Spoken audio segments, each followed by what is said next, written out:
السلام علیکم ورحمۃ اللہ وبرکاتہ۔ اعوذ باللہ من الشیطان الرجیم، بسم اللہ الرحمن الرحیم۔ رب اشرح لی صدری ویسر لی امری واحلل عقدۃ من لسانی یفقہوا قولی۔ رب زدنی علما، اللہم فقہنا فی الدین، آمین۔ کیا حال ہیں آپ سب کے؟ امید کرتی ہوں آپ سب بالکل خیریت سے ہوں گے۔ دعا ہے اللہ سبحانہ تعالیٰ آپ سب کو ہمیشہ اپنی حفظ و بار میں رکھے، صحت اور عافیت عطا فرمائے، ہر فتنے، ہر بیماری اور ہر شر سے محفوظ رکھے، دین پر بہترین استقامت عطا فرمائے، دین کے احکامات کو سمجھنا، عمل کرنا اور دوسروں تک پہنچانا آسان فرما دے، آمین اللہم آمین۔ ہمارا نماز نبوی کا آج کا ٹاپک ہے احکام الجنائز، یعنی جنازے کے احکامات۔ صفحہ نمبر ہے 348۔ بیمار پرسی۔ رسول اللہ صلی اللہ علیہ وسلم نے فرمایا، حق المسلم علی المسلم خمس، رد السلام وعیادت المریض واتباع الجنائز واجابت الدعوت وتشمیت العاطس۔ ترجمہ ہے، مسلمان کے مسلمان پر 5 حقوق ہیں۔ نمبر 1، جب ملے تو اسے سلام کہے یا اس کے سلام کا جواب دے۔ نمبر 2، جب بیمار ہو تو اس کی عیادت کرے۔ نمبر 3، جب مر جائے تو اس کا جنازہ پڑھے۔ نمبر 4، جب دعوت دے تو اسے قبول کرے۔ نمبر 5، اگر وہ چھینک پر الحمدللہ کہے تو جواب میں یرحمک اللہ کہے۔ یہاں ہے اگر وہ الحمدللہ کہے تو آپ نے جواب دینا ہے۔ ہمیں ان 5 حقوق کو کبھی نہیں بھولنا چاہیے۔ ویسے تو سلام میں پہل کرنی چاہیے، لیکن فرض کریں کسی نے پہلے سلام کر دیا تو اب جواب دینا جو ہے وہ فرض ہے۔ اور جب بھی کسی کی بیماری کے بارے میں سنیں تو ضرور عیادت کریں، اس کا بہت زیادہ اجر ہے۔ ابھی ایک حدیث بھی ہم دیکھیں گے، اور اسی طرح سے یہ بھی ایک مسلمان کا حق ہے کہ جب وہ مر جائے تو اس کا جنازہ پڑھا جائے، اور جب کوئی دعوت دے تو اسے بھی قبول کیا جائے، اور جب کسی مسلمان کو چھینک آئے اور وہ الحمدللہ کہے تو پھر جواب میں یرحمک اللہ ضرور کہے۔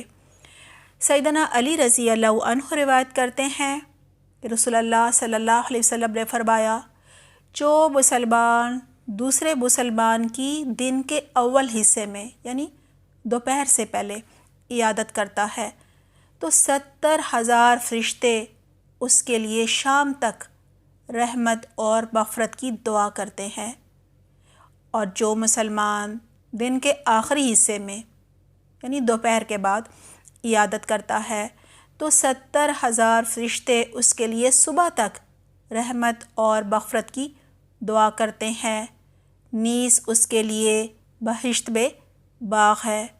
یعنی کتنا زیادہ اجر ہے۔ دیکھیں، جو بھی ڈاکٹر ہیں، نرسز ہیں، یا وہاں جو بھی سٹاف کام کرتا ہے، وہ ہے نا انما الاعمال بالنیات، اگر وہ یہ نیت بھی ساتھ کر لے کہ 70,000 فرشتے جو ہیں وہ میرے لیے رحمت اور مغفرت کی دعائیں کریں گے، اور بہشت میں ایک باغ مجھے ملے گا، تو ہو نہیں سکتا کہ وہ جو بھی وہاں پہ کام کرے اخلاص کے ساتھ صرف اللہ کی رضا چاہنے کے لیے کرے۔ ظاہر ہے اس کو معاوضہ تو ملتا ہی ہے، وہ الگ بات ہے۔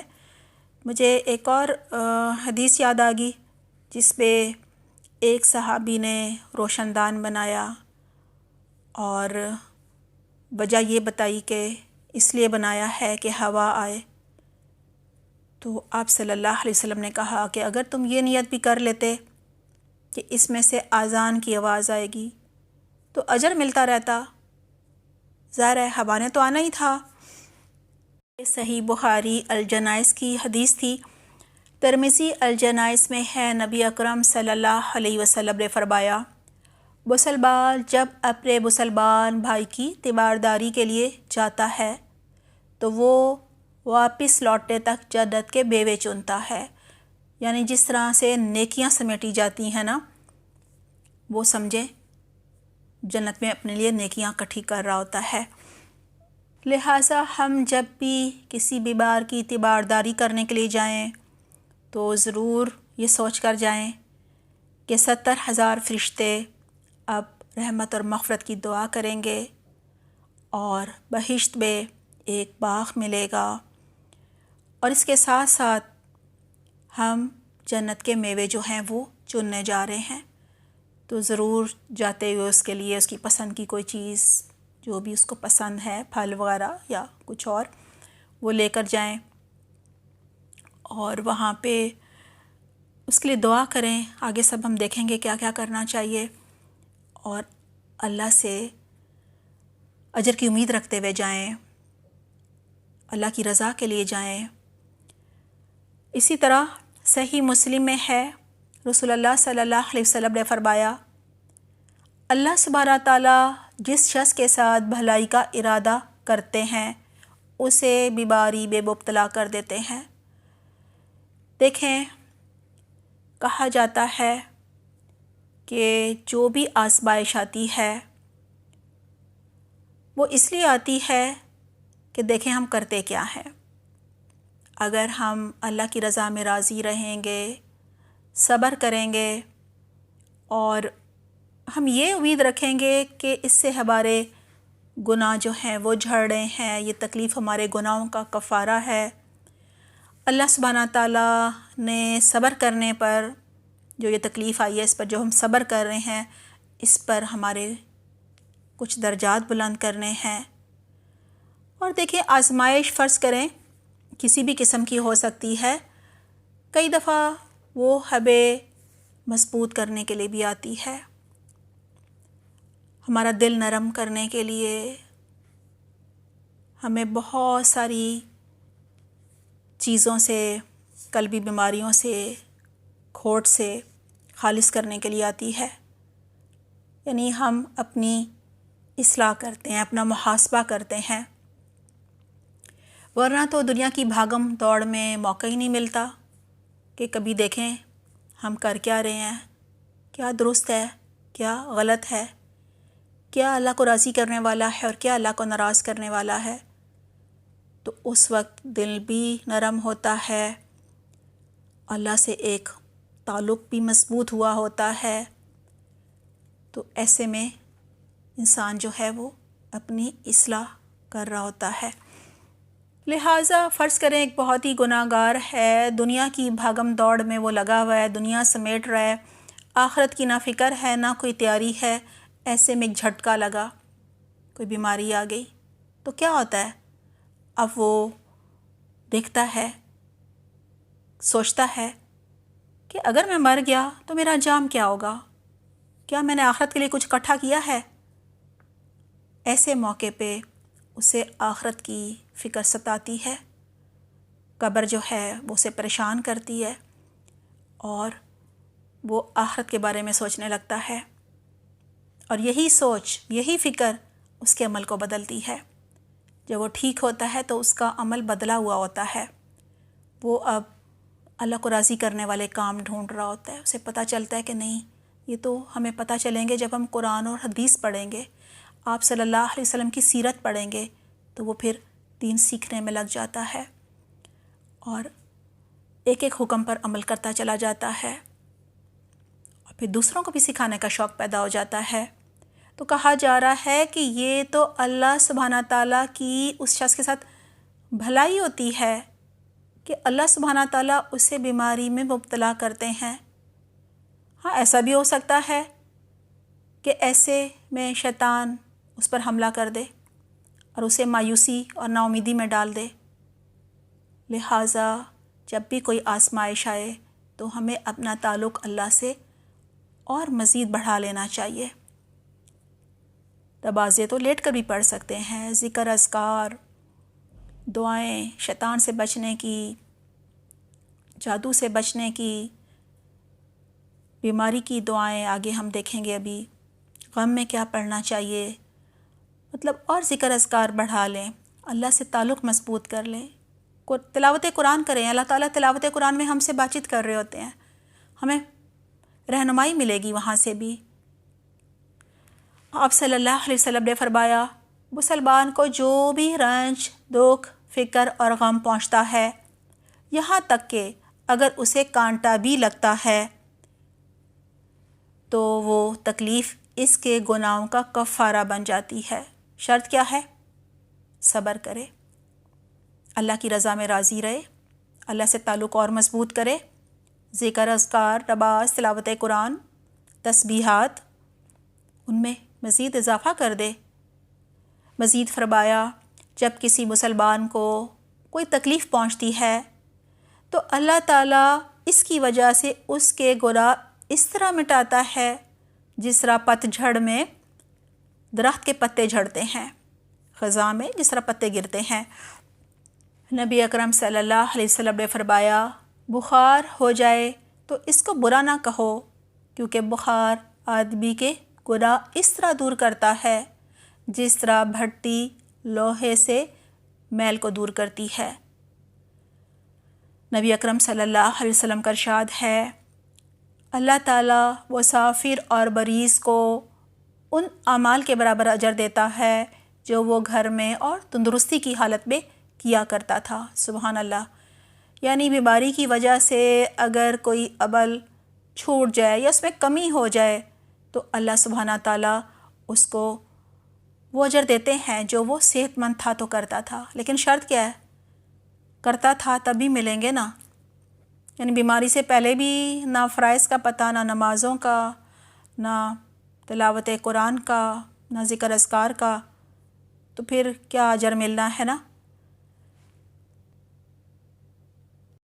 لہٰذا یہ بہت ضروری ہے جب بھی کوئی آزمائش آئے، کوئی بیماری آئے تو ہم سب سے پہلے اپنا محاسبہ کریں، اس آزمائش آنے کی مصلحت اور حکمت کو دیکھیں۔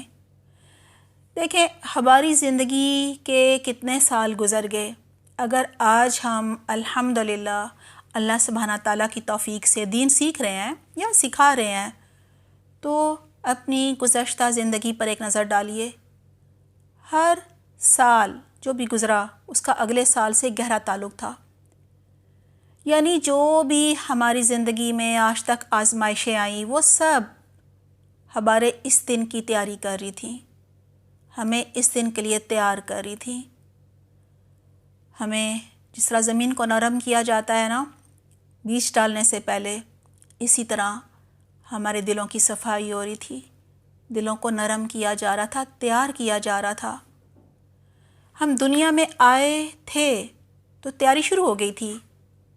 اللہ سبحانہ تعالیٰ ہمیں اس عظیم کام کے لیے جو ہم آج کر رہے ہیں تیار کر رہے تھے۔ ہماری کمی کوتاہیاں نکالنے کے لیے، ہمیں مضبوط بنانے کے لیے آزمائشیں آئیں۔ کبھی ہم نے دوسروں کی آزمائشوں سے سیکھا اور کبھی ہم نے اپنی آزمائشوں سے سیکھا۔ ہمیں اللہ سبحانہ تعالیٰ کی معرفت جو ہے وہ نصیب ہوئی، ہم نے کائنات پر غور و فکر کیا، اپنی آزمائشوں پر بھی غور و فکر کیا، اللہ سے ایک مضبوط تعلق بنتا چلا گیا، قرب الہی ہمیں نصیب ہو گیا۔ اللہ سبحانہ تعالیٰ کی محبت ایک وقت آیا کہ ہر چیز کی محبت پر، چاہے وہ رشتے ہوں، چاہے مال و دولت ہو، دنیا کی نعمتیں ہوں، سب پر غالب آ گئی۔ وہ ہماری خواہشات بھی ہو سکتی ہیں۔ تو پھر ہم آج کے دن کے لیے تیار ہو گئے۔ جب اللہ سبحانہ تعالیٰ دیکھتے ہیں کہ کوئی انسان جو ہے وہ اس کی کوئی ایک ادا اللہ تعالیٰ کو بہت پسند آتی ہے، فرض کریں وہ سخاوت بہت کرتا ہے، یعنی اس کی سخاوت کا یہ حال ہے کہ وہ اپنی ضرورتیں کاٹ کے دوسروں کی ضرورتیں پوری کرتا ہے، لیکن اس کے ساتھ ساتھ اس میں اور بھی بہت ساری برائیاں ہیں، یعنی دوسروں کو تو تکلیف نہیں دیتا لیکن خود اپنے لیے وہ کچھ نہ کچھ گناہ اکٹھے کر رہا ہوتا ہے۔ فرض کریں سود لیتا ہے یا اسی قسم کے کچھ اور گناہ کرتا ہے، تو اللہ سبحانہ تعالیٰ ایسے حالات بناتے ہیں کہ وہ ان چیزوں کو ایک ایک کر کے چھوڑتا چلا جاتا ہے۔ اب کفارے کے طور پہ اللہ سبحانہ تعالیٰ اسے بیماری سے گزارتے ہیں، یعنی اب تو توبہ کر لی اس نے، نہیں کر رہا، لیکن جو کر چکا تھا ان کو بھی تو دھونا ہے نا، اور آہستہ آہستہ اس کے سارے گناہ جھڑتے چلے جاتے ہیں۔ سبحان اللہ۔ نبی اکرم صلی اللہ علیہ وسلم نے فرمایا، اللہ تعالیٰ فرماتے ہیں جب میں کسی بندے کو اس کی 2 محبوب چیزوں یعنی آنکھوں سے آزماتا ہوں، یعنی اسے بینائی سے محروم کر دیتا ہوں، پھر اگر وہ صبر کرے تو اس کے بدلے میں اسے جنت دوں گا۔ یعنی اگر کسی کی آنکھیں چلی جائیں، وہ نابینا ہو جائے، گلہ شکوہ نہ کرے، صبر کرے، اللہ کی رضا میں راضی رہے اور اس حدیث کو یاد رکھے کہ اللہ سبحانہ تعالیٰ نے تو مجھے جنت میں ڈالنا ہے، ہو سکتا ہے مجھ سے ساری زندگی بہت ساری کمی کوتاہیاں ہو گئی ہوں اور میں جنت میں جانے کے اہل ہی نہ ہوں، یہ تو اللہ کا مجھ پہ کرم ہو گیا کہ اللہ تعالیٰ جو ہے وہ مجھے جنت میں ہر صورت لے جانا چاہتے ہیں۔ رسول اللہ صلی اللہ علیہ وسلم کے پاس ایک کالی عورت آئی اور عرض کیا کہ مجھے مرگی کا دورہ پڑتا ہے اور میرا ستر کھل جاتا ہے، یعنی مجھے ہوش نہیں رہتا، آپ میرے لیے اللہ سے دعا کیجئے۔ آپ صلی اللہ علیہ وسلم نے فرمایا، اگر تم صبر کرو گی تو تمہارے لیے جنت ہے، اور اگر تم چاہو تو میں دعا کیے دیتا ہوں۔ ظاہر ہے آپ صلی اللہ علیہ وسلم کی تو دعا قبول ہوتی تھی، میں دعا کیے دیتا ہوں، اگر تم چاہتی ہو تو اللہ تمہیں صحت سے نوازے گا۔ وہ کہنے لگی کہ میں صبر کروں گی۔ دیکھیں وہ یہ بھی کہہ سکتی تھی کہ ہاں ٹھیک ہے آپ دعا کر دیں، لیکن جنت کی بشارت اور وہ بھی رسول اللہ صلی اللہ علیہ وسلم کے منہ سے، اس سے بڑی کیا خوشخبری ہوگی۔ پھر کہنے لگی کہ میرا ستر کھل جاتا ہے، اللہ سے دعا کیجئے کہ وہ نہ کھلے تاکہ میں بے پردہ نہ ہوں۔ چنانچہ آپ صلی اللہ علیہ وسلم نے اس کے لیے دعا فرمائی۔ لہٰذا صبر یہی ہوتا ہے کہ جب بھی کوئی مشکل آئے، کوئی آزمائش آئے، کوئی بیماری آئے، تو اللہ کی حکمتوں اور مصلحتوں کو پہچانا جائے، اللہ کی رضا میں راضی رہا جائے، منفی رد عمل سے بچا جائے، صبر پر ملنے والے آخرت کے اجر کو یاد رکھا جائے اور اللہ سے اچھی امید رکھی جائے۔ اللہ تعالیٰ ہمیں بہترین توفیق دے کہ جب بھی کوئی آزمائش آئے تو اس آزمائش میں سے گزرتے ہوئے ہم کسی سے گلہ شکوہ نہ کریں، آوازاری کا اظہار نہ کریں، بلکہ اللہ کی رضا میں راضی رہیں اور الحمدللہ علی کل حال کہیں، کیونکہ آزمائشوں پر، مصیبتوں پر، تکالیف پر صبر کرنے والے جب آخرت میں اجر دیکھیں گے تو کہیں گے کاش ہم پر اتنی آزمائشیں آتیں کہ ہمارا سارا جسم ہی کاٹ دیا جاتا، یعنی جگہ جگہ کٹ لگ جاتے، اتنی آزمائشیں آتی۔ عیادت کی دعائیں، جب مریض کی عیادت کے لیے جائیں تو رسول اللہ صلی اللہ علیہ وسلم کی زبان مبارک سے نکلی ہوئی وہ درجہ ذیل دعائیں جو ہیں اس کے حق میں کریں۔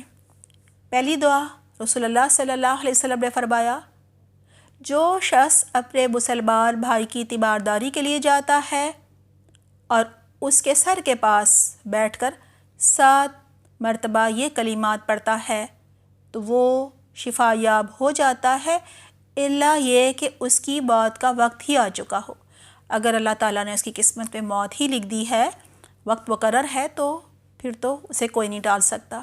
دعا ہے، اسأل اللہ العظیم رب العرش العظیم ان یشفیک۔ ترجمہ ہے، میں بزرگ و برتر اللہ عرش عظیم کے رب سے سوال کرتا ہوں کہ تجھے شفا سے نوازے۔ دوسری دعا، رسول اللہ صلی اللہ علیہ وسلم ایک اعرابی کی عیادت کے لیے تشریف لے گئے اور اس سے یہ کلمات کہے۔ کیا کلمات کہے؟ وہ ہیں، لا بأس طہور انشاءاللہ۔ ترجمہ ہے، کوئی حرج نہیں، غم نہ کر، اگر اللہ نے چاہا تو یہی بیماری تجھے گناہوں سے پاک کرنے والی ہے، یعنی کوئی حرج نہیں، کوئی مسئلہ نہیں، کیونکہ بیماریاں جو ہوتی ہیں وہ جسم کو بھی پاک کرتی ہیں۔ تیسری دعا حضرت عائشہ رضی اللہ عنہا فرماتی ہیں کہ نبی اکرم صلی اللہ علیہ وسلم مریض کے جسم پر اپنا دایاں ہاتھ پھیرتے اور یہ دعا پڑھتے تھے: اذھب البأس رب الناس واشفی انت الشافی لا شفاء الا شفاؤک شفاء لا یغادر سقما۔ ترجمہ ہے: اے انسانوں کے رب، بیماری کو دور کر اور شفا دے، تو ہی شفا دینے والا ہے، تیری شفا کے سوا کوئی شفا نہیں، ایسی شفا دے جو کسی بیماری کو نہ چھوڑے۔ رسول اللہ صلی اللہ علیہ وسلم نے فرمایا، جب کسی مسلمان کو تکلیف، مصیبت یا نقصان پہنچے تو وہ یہ کہے: انا للہ و انا الیہ راجعون، اللہم اجرنی فی مصیبتی و اخلف لی خیرا منہا۔ ترجمہ ہے: ہم سب اللہ کے لیے ہیں اور اسی کی طرف لوٹ کر جانے والے ہیں، اے اللہ مجھے میری مصیبت میں اجر اور نعم البدل عطا فرما، یعنی مصیبت پر اجر بھی فرما صبر کرنے پر، اور اس سے بہتر مجھے عطا فرما۔ تو اللہ سبحانہ تعالیٰ اس کے بدلے میں اس سے اچھی چیز عنایت فرما دیتے ہیں۔ چوتھی دعا معوذات کا دم ہے۔ حضرت عائشہ رضی اللہ عنہا روایت کرتی ہیں کہ نبی اکرم صلی اللہ علیہ وسلم بیمار ہوتے تو اپنے آپ پر معوذات یعنی قرآن کی آخری 3 سورتیں دم کرتے اور اپنے جسم پر اپنا ہاتھ پھیرتے، یعنی ان کو پڑھتے، اپنے ہاتھوں پر پھونک مارتے اور پھر پورے جسم پر ہاتھ پھیر دیتے۔ جب آپ کی تکلیف بڑھ گئی تو حضرت عائشہ رضی اللہ عنہا معوذات پڑھ کر رسول اللہ صلی اللہ علیہ وسلم پر بیماری کی حالت میں دم کرتی تھیں، اور حصول برکت کے لیے آپ کے ہاتھوں پر پھونک کر ان کو آپ صلی اللہ علیہ وسلم کے جسم مبارک پر پھیرتی تھیں۔ یہاں سے ایک تو یہی بات پتہ چلتی ہے کہ اپنے اوپر خود بھی دم کر سکتے ہیں، اور جو دم کروانے آئے اسے دم سکھا دینا چاہیے تاکہ وہ خود ہی اپنے اوپر دم کر لے۔ اور تیسری بات یہ کہ مریض کے مطالبے کا انتظار نہیں کرنا چاہیے، ہو سکتا ہے وہ نہ کرے، اس کے مطالبے کے بغیر دم کر دینا چاہیے، یا مریض کا کسی سے دم کروانا کہ وہ خود کہے کہ دم کرو، یہ بھی جائز ہے، لیکن افسوس کہ مسلمان صرف آخری جائز دم کروانا جو ہے اسی پر ہی عمل کرتا ہے، یعنی اپنے آپ کو دم کرنے کی سنت جو ہے وہ تقریباً ختم ہو گئی ہے، کیونکہ اس میں ایک آدھ دعا یاد کرنی پڑتی ہے اور وہ کوئی کرنا نہیں چاہتا، بس دوسروں کے پاس چلے جاؤ اور انہیں کہو۔ یاد رکھیے براہ راست اللہ سبحانہ تعالیٰ سے مانگنا انتہائی سعادت کی بات ہے، یہ بھی عبادت ہے، کیونکہ دعا کو کہا جاتا ہے نا عبادت کا مغز ہے، اور مریض کی دعا تو ویسے بھی بہت زیادہ قبول ہوتی ہے۔ چاہیے یہ کہ ہم مریض کے پاس جب جائیں دم بھی کریں اور اسے بھی کہیں کہ ہمارے لیے دعا کرو، اور اگر ہم بیمار ہو جائیں تو ہمیں چاہیے کہ خود بھی اپنے اوپر دم کریں، استغفار کی کثرت کریں، اس سے تکلیف بھی بہت جلد دور ہو جائے گی اور درجات بھی بڑھیں گے، اور دعائیں بھی کریں اپنے لیے، دوسروں کے لیے، اپنے ملک کے لیے، اپنے والدین کے لیے، اپنے استادوں کے لیے، اپنے شاگردوں کے لیے، کیونکہ بیماری میں دعائیں جو ہیں وہ بھی بہت زیادہ قبول ہوتی ہیں۔ اللہ سبحانہ تعالیٰ ہمیں اس کی بہترین توفیق عطا فرمائے، آمین۔ 5ویں دعا ہے حضرت عثمان بن ابو العاص رضی اللہ عنہ سے روایت ہے کہ انہوں نے نبی اکرم صلی اللہ علیہ وسلم سے جسم کے درد کی شکایت کی۔ آپ صلی اللہ علیہ وسلم نے فرمایا، اپنا ہاتھ درد کی جگہ پر رکھو، پھر بسم اللہ کہو اور 7 دفعہ یہ کلمات پڑھو، اعوذ بعزت اللہ و قدرتہ من شر ما اجد و حاضر۔ ترجمہ ہے میں اللہ کے ساتھ اور اس کی قدرت کے ساتھ پناہ مانگتا ہوں اس چیز کی برائی سے جو میں پاتا ہوں، محسوس کرتا ہوں اور جس سے ڈرتا ہوں۔ حضرت عثمان رضی اللہ عنہ فرماتے ہیں کہ میں نے اسی طرح کیا تو اللہ سبحانہ تعالیٰ نے میری تکلیف دور کر دی۔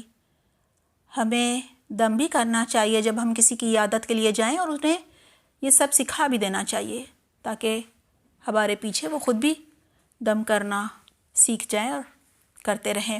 چھٹی دعا ہے رسول اللہ صلی اللہ علیہ وسلم حضرت حسن اور حضرت حسین رضی اللہ عنہما کو ان الفاظ کے ساتھ دم کیا کرتے تھے: اعیذکما بکلمات اللہ التامہ ومن کل شیطان وہامہ ومن کل عین لامہ۔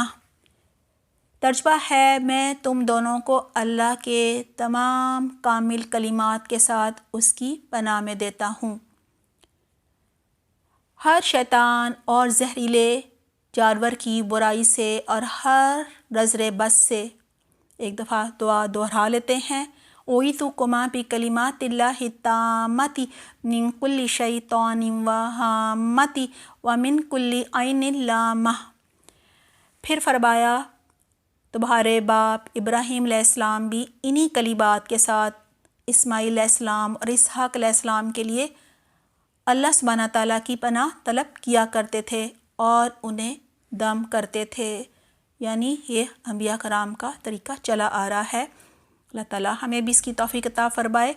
7ویں دعا ہے جبرائیل علیہ السلام کا دم کہا جاتا ہے۔ سیدنا ابو سعید خدری رضی اللہ عنہ سے بیان کرتے ہیں کہ رسول اللہ صلی اللہ علیہ وسلم کے پاس جبرائیل علیہ السلام نے آ کر کہا: اے محمد، کیا آپ بیمار ہیں؟ آپ صلی اللہ علیہ وسلم نے فرمایا: ہاں۔ تو جبرائیل علیہ السلام نے یہ پڑھا اور آپ صلی اللہ علیہ وسلم پر دم کیا: بسم اللہ یرقیک من کل شیء یؤذیک من شر کل نفس او عین حاسد اللہ یشفیک بسم اللہ یرقیک۔ ترجمہ ہے اللہ تعالیٰ کا نام لے کر میں آپ پر دم کرتا ہوں ہر اس چیز سے جو آپ کو تکلیف دے، ہر نفس اور ہر حاسد کی آنکھ کے شر سے، یعنی نظر بد سے۔ اللہ تعالیٰ آپ کو شفا دے، میں اللہ کا نام لے کر آپ پر دم کرتا ہوں۔ ہمیں انتظار نہیں کرنا چاہیے کہ ہم بیمار ہوں تو ان دعاؤں کو پڑھنا شروع کریں، یا ہمارا کوئی پیارا بیمار ہو پھر ہم دم کریں، پھر انہیں کہیں کہ یہ پڑھو اور اس طرح سے دم کرو، بلکہ ہمیں چاہیے کہ روز جس طرح سے ہم 5 نمازیں پڑھتے ہیں، ہر نماز کے بعد کے مسنون اذکار پڑھتے ہیں، صبح شام کے جو الگ سے اذکار ہیں وہ پڑھتے ہیں، اس کے ساتھ ساتھ ہم نظر بد سے بچنے کی دعائیں، بیماری سے بچنے کی دعائیں، حفاظت کی دعائیں، شیطان کے وسوسوں سے بچنے کی دعائیں، جادو سے بچنے کی دعائیں، ان کو بھی ہم اپنا معمول بنائیں۔ اللہ سبحانہ تعالیٰ ہمیں بہترین توفیق عطا فرمائے، معوذتین جو ہے اس کو پڑھنے کی توفیق عطا فرمائے، اور مختلف اوقات کی جو دعائیں ہوتی ہیں، صبح اٹھنے کی دعا، سونے کی دعا، بیت الخلاء میں جانے کی دعا، باہر آنے کی دعا، سواری پر بیٹھے ہیں آپ، گاڑی میں بیٹھے ہیں یا بس میں، سفر کی دعا پڑھ لیں، گھر میں داخل ہونے کی دعا، گھر سے باہر جانے کی دعا، کھانا کھانے کی دعا، پانی پینے کی دعا، ہر کام شروع کرنے سے پہلے بسم اللہ۔ اس طرح اور بھی بہت سارے مسنون اذکار ہیں جو ہمیں آنے چاہیے اور ان کا بھی ہمیں اہتمام کرنا چاہیے۔ اللہ سبحانہ تعالیٰ ہم سب کو اپنی حفظ و امان میں رکھے اور ہمیں بہترین توفیق عطا فرمائے کہ ان سب کے ساتھ ساتھ ہم روز تلاوت قرآن کو بھی اپنا معمول بنا لیں، تو انشاءاللہ تعالیٰ اللہ سبحانہ تعالیٰ ہماری بہترین حفاظت فرمائیں گے۔ اپنا بہت خیال رکھیے گا۔ سبحانک اللہم و بحمدک، نشهد ان لا الہ الا انت نستغفرک و نتوب الیک۔ والسلام علیکم ورحمۃ اللہ وبرکاتہ۔